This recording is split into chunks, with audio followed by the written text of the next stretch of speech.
It is special. It is exciting. Every activity, every decision, every moment in the White House.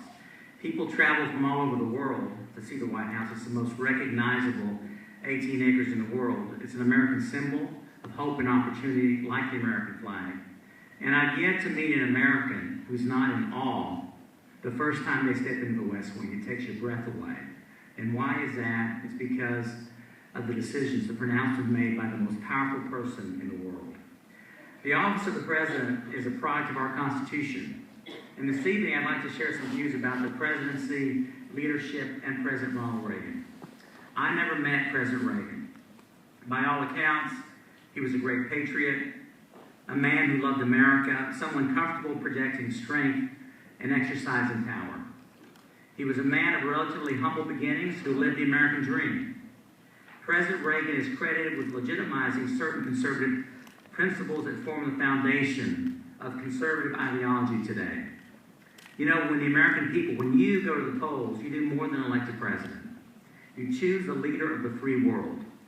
And it takes a special kind of person to deal with that responsibility and to govern this diverse nation. Fundamentally, the presidency is about decision-making. Andy Card, President Bush's first chief of staff, often said that the president must have the courage to be lonely. By that, he meant that tough decisions belong to the president alone. The American people, you know, we want to believe the president's listening to our concerns, feels our pain, but they also want a leader who will do what he believes is right for the country, who cares more about principle than popularity. Great presidents, great leaders say, "This is who I am, and this is where I stand." The courage to be lonely means being willing to push an agenda or make a decision that is controversial because it is right. There's no time for second guessing or hand-wringing, nor can we afford anyone who is paralyzed from fear of making a mistake. The president must be decisive and then move on, because the next big decision is waiting right outside the Oval Office door. A great president has a grand vision for America's continued greatness. He projects hope and optimism, not arrogance, but pride in being an American.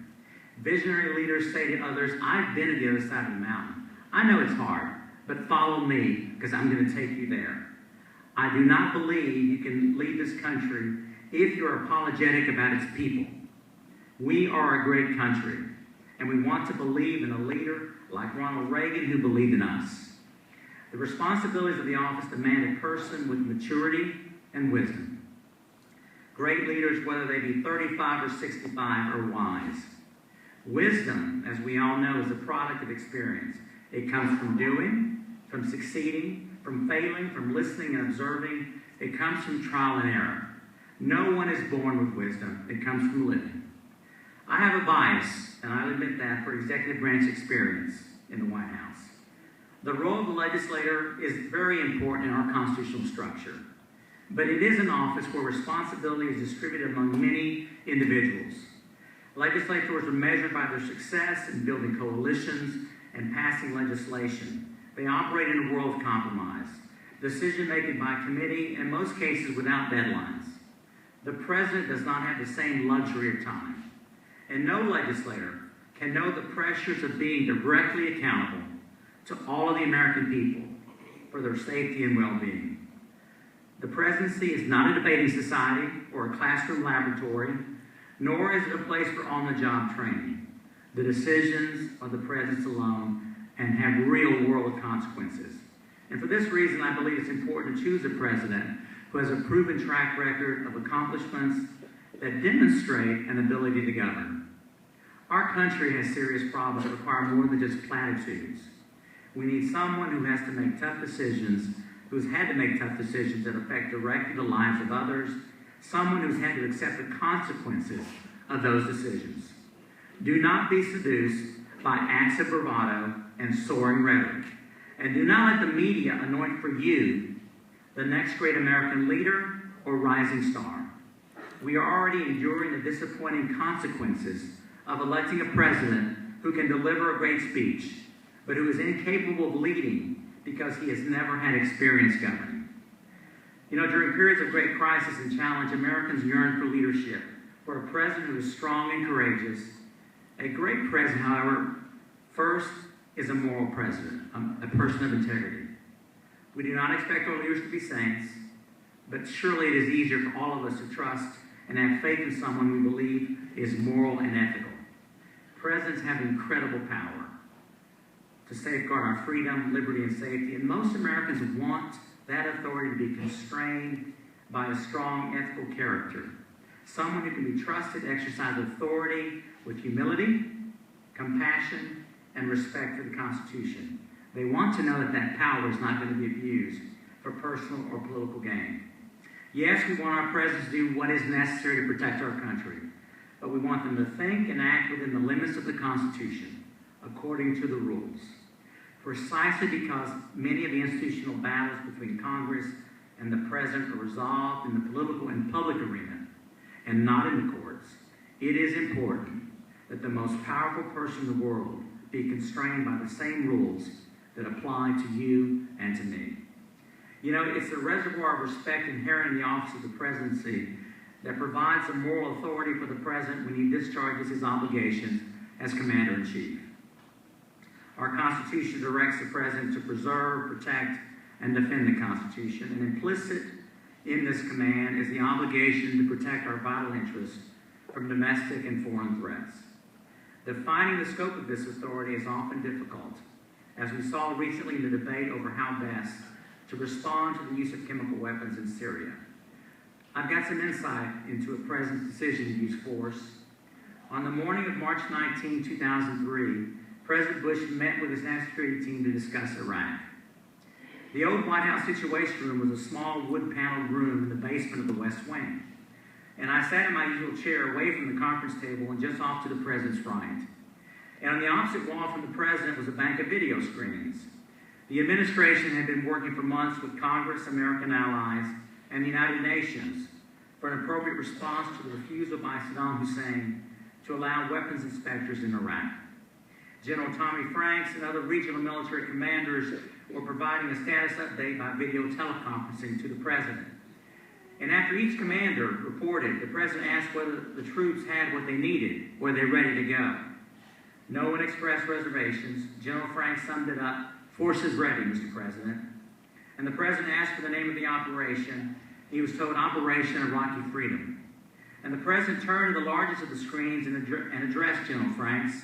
He said, "Tommy, I've been briefed by the Secretary of Defense and have received these briefings for the sake of peace and freedom of the Iraqi people and for the sake of the peace and freedom of the world. I hereby give the order to execute Operation Iraqi Freedom." And pausing momentarily and then speaking with emotion, he said, "Tommy, may God bless the troops." And General Franks stood and saluted. "Mr. President," he said, "may God bless America." And President Bush stood, returned the salute, and he walked out of the Situation Room without saying a word. Now, when the president rises during a meeting, or when he leaves a room, protocol dictates that anyone who is seated must stand. But no one moved for several seconds as President Bush left. We had just witnessed history. Like Lincoln during the Civil War, Wilson during World War I, and FDR during World War II, for the second time in his presidency, President Bush had ordered men and women into harm's way. And it was during such moments that I was reminded the presidency is much bigger than any man or woman. I had the opportunity to witness leadership during 9/11 and its aftermath, one of the most challenging periods in our nation's history. And what I observed is that in our darkest times, when we feel the most vulnerable, most Americans turn to God. I advised President Bush during 2 wars and 50 federal and state executions. You need to have faith in a higher power for guidance and strength to make the right decisions when a life hangs in the balance. And for that reason, I believe it is vital to the welfare and the national security of our nation to have someone in the Oval Office who believes in God and in the power of prayer. President Bush's faith was evident in virtually everything that I observed and heard, with the way that he approached decisions and the way that he dealt with people. He was kind and generous to me and those around him, and respectful to all, even to those who disagreed with his policies. But he had the courage of his convictions, and he never wavered from doing what he thought was right and necessary, even if it was unpopular.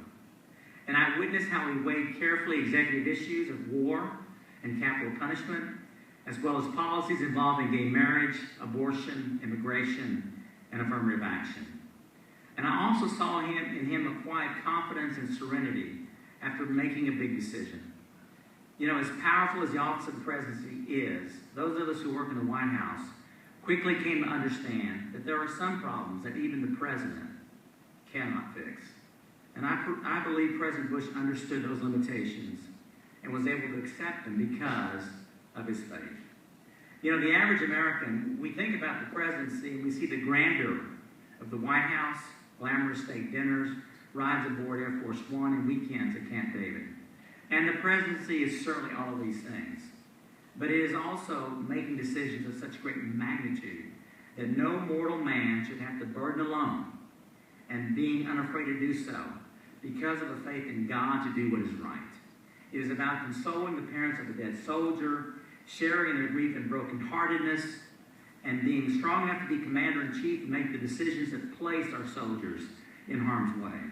It is about witnessing the evil that man is capable of achieving while maintaining a belief in the inherent goodness of mankind. I'm going to close with some observations about America and our place in the world. As a country, we face some serious challenges. Entitlement reform is desperately needed to keep Medicare, Medicaid, and Social Security solvent. The growing federal deficit threatens not just our future, but that of our children and grandchildren. And without substantial changes, one day we're going to find ourselves in the same situation as the citizens of bankrupt Detroit. Our federal leaders cannot agree on how to fund the government going forward, much less reach agreement on such matters as immigration reform or health care. As a country, we seem incapable of resolving our cultural wars on abortion, gay marriage, and voting rights. Overseas, Russia and China act as if the U.S. is already a second-rate power, and Iran continues its march to becoming a nuclear power in spite of American threats. Tens of thousands of innocent Syrians have died in the civil war, while America and the world stand by and watch. Despite shedding precious American blood, we still do not know if the fledgling democracies in Afghanistan and Iraq will survive, although it appears the American government will make no further effort to see that they do. While our government refuses to acknowledge it as such, in Egypt, a democratically elected government is overthrown by a military coup, and the turmoil in the streets in Cairo threatens to destabilize the entire Middle East. Finally, despite what our government leaders may say or how they choose to describe it, America is still engaged in a war on terror. Al-Qaeda, both abroad and homegrown within our borders, continues as a real threat to our security. And some say the failure by our country to produce effective leaders is a reflection of a country in decline, and that we are becoming a second-rate power. I do not accept that. Like other nations, we have problems, but we are still strong, still able to stand for what is right. Somewhere in the world at this moment, an American soldier stands ready at a lonely lookout sentry post. A sailor is concluding a shift on an aircraft carrier at the end of a 3-month overseas tour. A pilot sits in the cockpit of her F-16 fighter jet, preparing for a mission that targets enemies of the state. And somewhere, an American family is grieving over the loss of a loved one killed in defense of our vital interests and in defense of freedom around the world. Name another country that has done more to deliver freedom around the world. Name a people who has given more sons and daughters for the safety of others. In 2007, French President Nicolas Sarkozy spoke of American heroism before a joint session of Congress. And President Sarkozy said this, and I thought this was very poignant. He said, "The men and women of my generation heard their grandparents tell about how in 1917, America saved France at a time when it had reached the final limits of its strengths, which it had exhausted in the most absurd and bloodiest of wars. The men and women of my generation heard their parents talk about how in 1944, America returned to free Europe from the horrifying tyranny that threatened to enslave it. Fathers took their sons to the beaches where, under thousands of white crosses, so far from home, thousands of young American soldiers lay who had fallen not to defend their own freedom, but the freedom of others, not to defend their own families, their own homeland, but to defend humanity as a whole. And President Sarkozy went on to add, I want to express the deep, sincere gratitude of the French people. I want to tell you that whenever an American soldier falls somewhere in the world, I think of what the American army did in France. I think of them, and I am sad, as one is sad to lose a member of one's family. Now, President Sarkozy spoke with obvious gratitude and pride about America. He has not forgotten that we are America, and neither should we. Yes, we have challenges, and yes, the stalemate in Washington is frustrating. But when I look at my sons and the opportunities that they have, opportunities that my father dared not imagine, I'm reminded that America remains the greatest country on the face of the earth. I'm the son of America.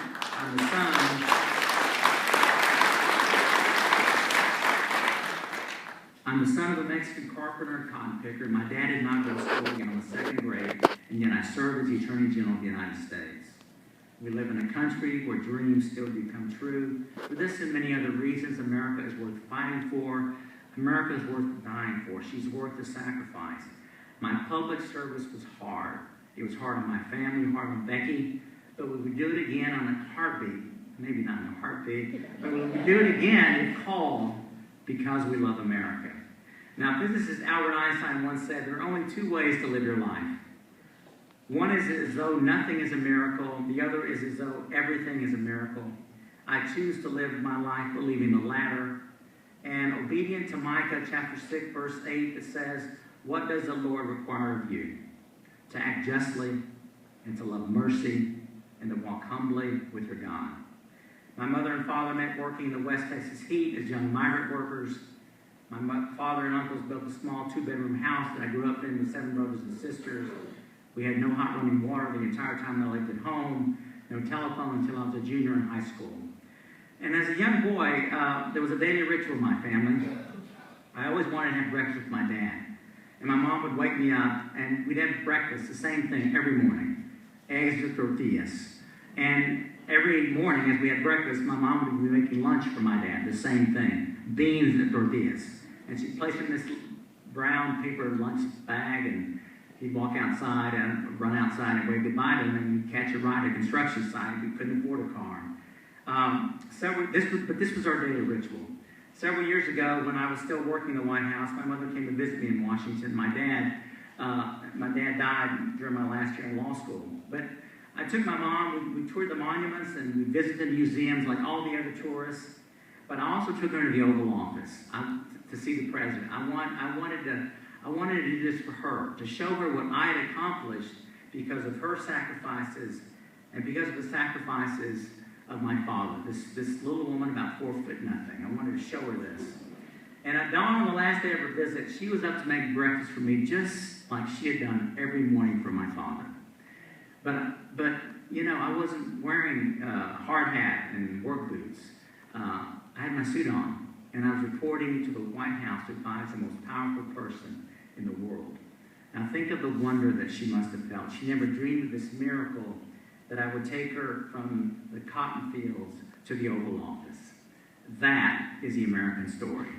That is God's grace. You've honored me by your invitation to be with you tonight as we honor our 40th president. I believe in God's goodness, and every day I see his grace in my life and on this great country. And I pray that God shows you the miracles that he's provided. May he bless this community and its leadership, this state, my new home.